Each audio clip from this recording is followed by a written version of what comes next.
No hay mayor momento que cuando encuentras... Interrumpimos su programación habitual para traerles el programa de Alex, la arquitecta que no sabía cómo ser arquitecta, y que tiene una pregunta para ustedes. Rápido, ¿qué es lo primero que piensas cuando digo historia de la arquitectura? Tiempo. ¿Pensaste en A, Grecia, B, iglesias góticas, C, Egipto o D, castillos medievales?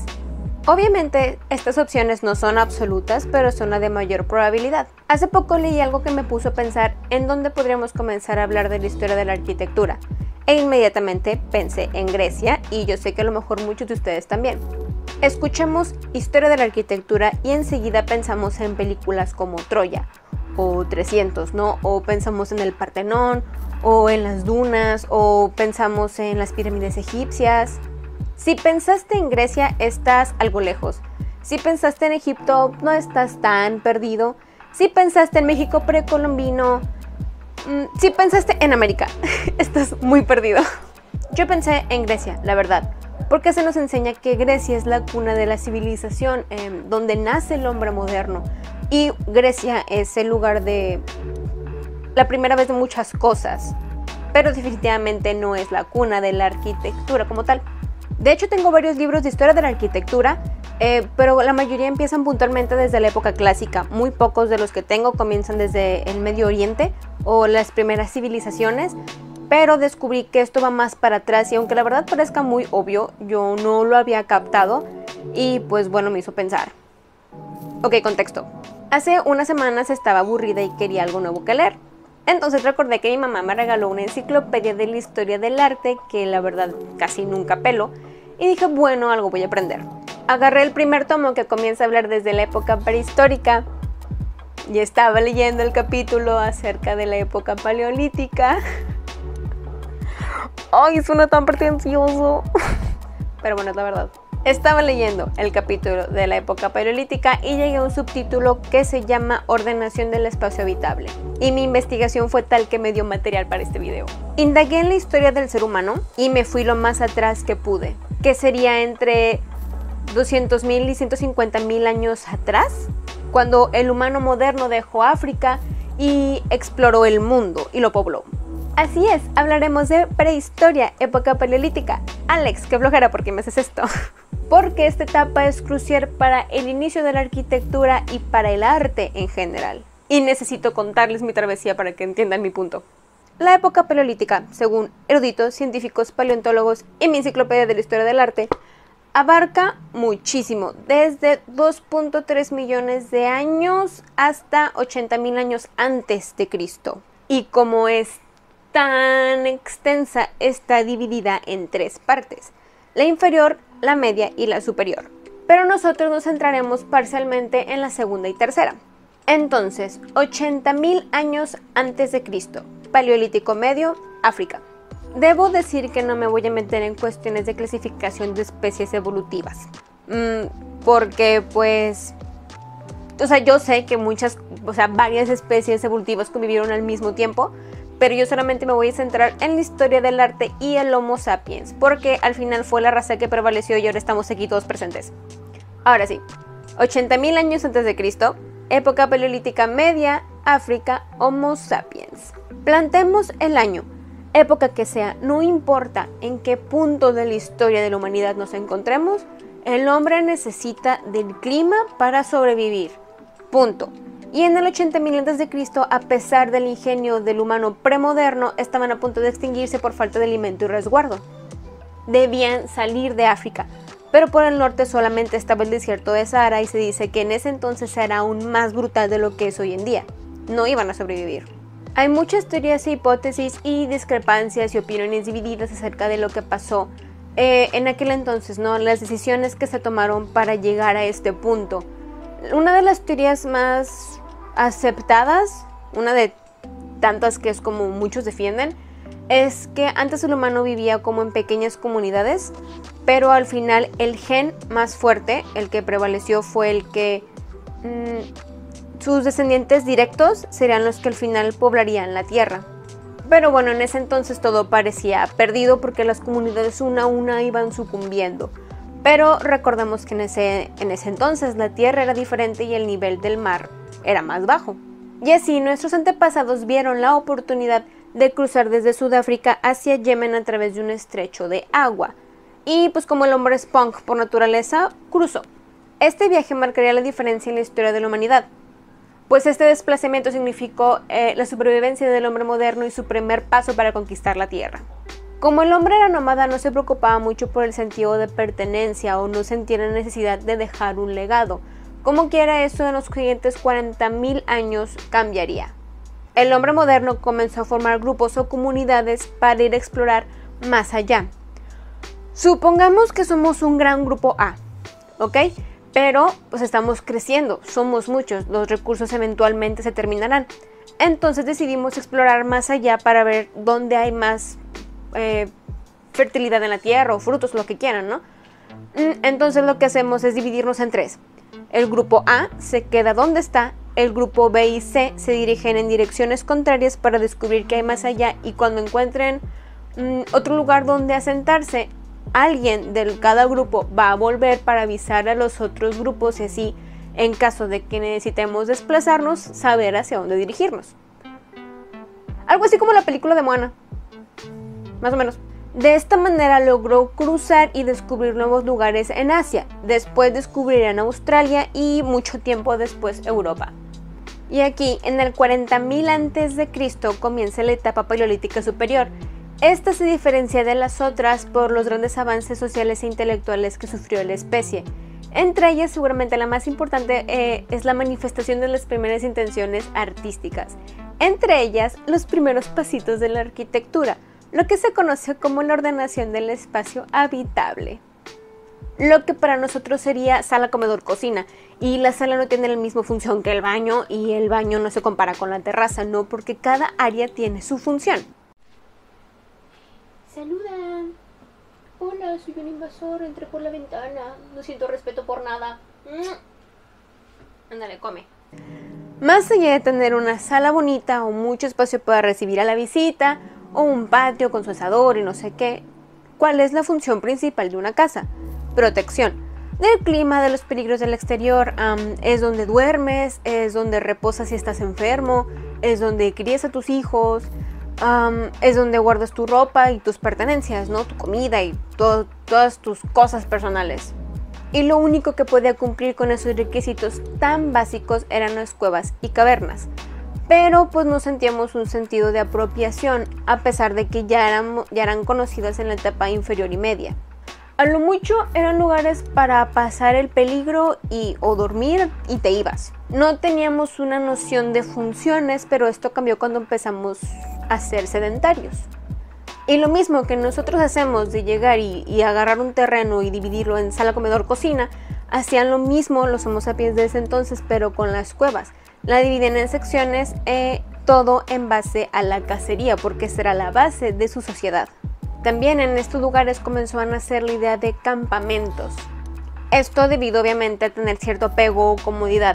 Necesito explorar, y necesito cazar, y necesito ir por cosas, pero quiero volver. Pero obviamente no me puedo llevar la cueva, o necesito más espacio, y no puedo hacer la cueva más grande. Entonces fue cuando se les ocurrió crear resguardos temporales con ramas y hojas. Y conforme más complejos nos volvíamos, empezamos a ver las posibilidades. Las ramas y hojas cambiaron por huesos y piel, pues le dimos la posibilidad no solamente como arma a los huesos, sino también como estructura. ¡Wow! Hay una cueva que prevalece y sobrevive y existe y avala todo lo que estoy diciendo. El ejemplo más viejo del que se tiene registro se llama la Sala de los Toros. De hecho está abierta al público, ahorita no sé, por el COVID, yo supongo que con debidas precauciones, pero creo que también tienen un recorrido virtual. Les voy a dejar el link ahí en la descripción. Según las investigaciones, los humanos de ese entonces ocupaban las cuevas y las dividían en secciones principalmente en cocina y talleres. Especialmente en el área de talleres, creaban lo que eran armas o diferentes tipos de herramientas, incluso ropa o accesorios, lo que nos indica que ya tenían una noción de la moda. También tenían espacios como almacenes donde guardaban su comida e incluso tenían hogueras donde quemaban los restos. Eran como basureros. Éramos más limpios hace 40.000 años. Y por si fuera poco, hay vestigios de recubrimiento en la entrada de las cuevas para controlar la humedad. O sea, lo que quiero que me entiendan es que percibimos la arquitectura como algo más estético.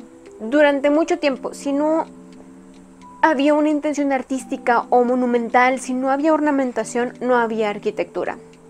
Y esto se sigue viendo en movimientos tan extrapolados como el deconstructivismo. Pero antes de llegar a eso, los primeritos pasos no eran más que funcionales.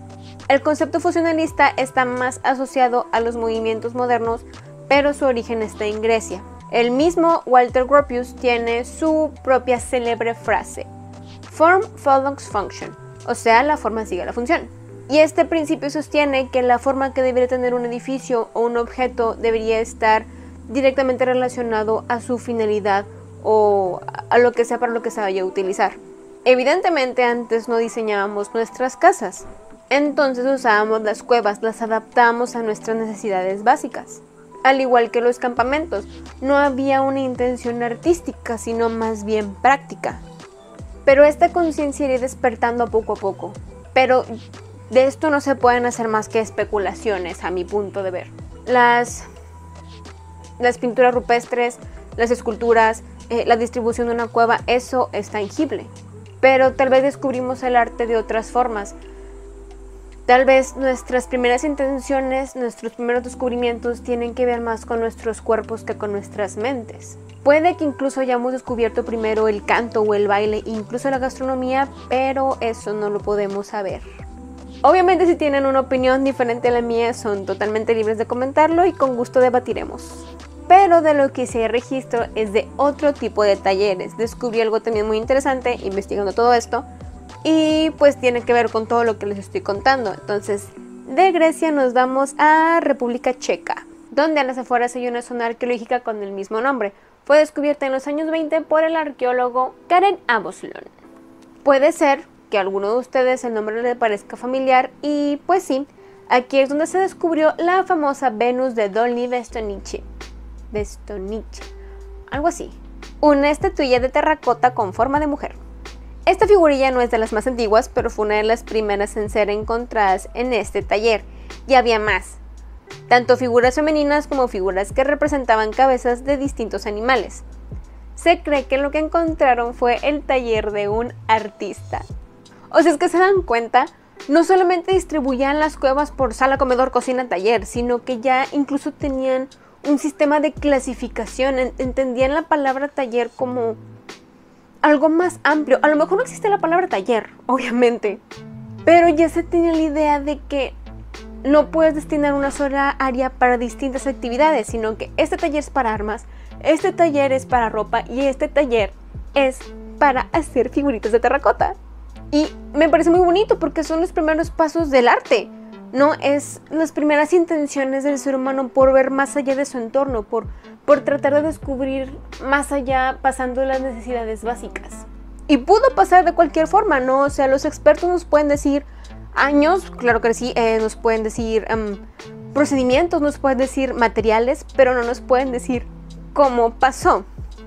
Mi teoría favorita es que todo es a causa del aburrimiento. Me imagino una persona que, no sé, ya comió, ya cazó, ya limpió, no precisamente en ese orden, y está aburrido, ¿no? Y a lo mejor está sentadito y ve dos piedras y dice, ¿qué pasaría si? No tengo nada que hacer, o sea, ¿qué pasaría si me pongo a jugar con estas rocas? Y termina descubriendo o diseñando un tipo de cuchillo diferente. O no sé, otro escenario. Imaginemos a alguien que no tiene ganas de hacer nada y empieza a deshacer guijarros con los dedos, ¿no? Pero se da cuenta que los guijarros que han estado más tiempo cerca del fuego son más difíciles de deshacer. Y le habla a 2, 3 compas y les cuenta qué fue lo que descubrió. Y de ahí nace la cerámica, que siglos después nos daría la Venus de Dolní Vestonich. O sea, es que, qué bonito. Yo digo que fue el aburrimiento. ¿Cómo se lo imaginan ustedes? ¿Son de los que creen que los aliens vinieron y nos enseñaron todo lo que sabemos, que estoy abierto a sugerencias? ¿O son de los que creen en los viajeros del tiempo? o a lo mejor ni siquiera creen en la evolución. Cuéntenme, que yo quiero saber. Obviamente los centros arqueológicos no lucen como fueron en ese momento y tampoco lucen como cuando los encontraron. Un ejemplo de esto está en Ucrania. En el Museo de Kiev hay una instalación llamada la Casa de Maastricht, no sé cómo se dice, y es una recreación de lo que pudo haber sido una cabaña de los humanos de aquella época hecha con huesos y piel. Los huesos funcionaban como la estructura y las pieles como recubrimiento, tanto del techo como de las paredes. Y pues en fin, yo creo que lo vamos a dejar aquí porque hay muchísima información más, porque luego de la época paleolítica sigue la era de piedra, es donde hay muchísimos más avances y basta. Aparte también la era de piedra es como también es un gran salto, porque es donde el hombre empieza como a profundizar en su espiritualidad. Pero bueno, yo nada más quería compartirles lo que aprendí. Y como recomendación de la semana, encontré un canal increíble que se llama Easy. Habla de ciencia, cultura, salud, etc. Pero de las posibilidades. Por ejemplo, ¿y si el Titanic no se hubiera hundido? Y este es un tema recurrente en mi mente. ¿Y si no hubiera ocurrido la Santa Inquisición? Cosas así, va más o menos por ahí. Estos dos títulos yo los acabo de inventar. No sé si tengan videos hablando de eso, pero pues tienen videos hablando de mucho tipo de cosas. Hay algunos videos con datos comprobables, hay otros que no, o sea que solamente nos queda imaginar las posibilidades, o de que pues ya no pasó así, no hay forma de cambiarlo, a menos que alguien construya una máquina del tiempo y espacio y viaje a una dimensión alterna.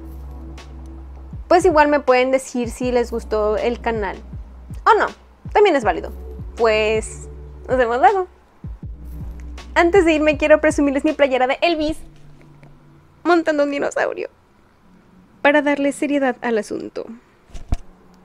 Bueno, ahora sí, nos vemos luego. Este programa ha sido traído para ustedes por Producciones Cabecita de Algodón.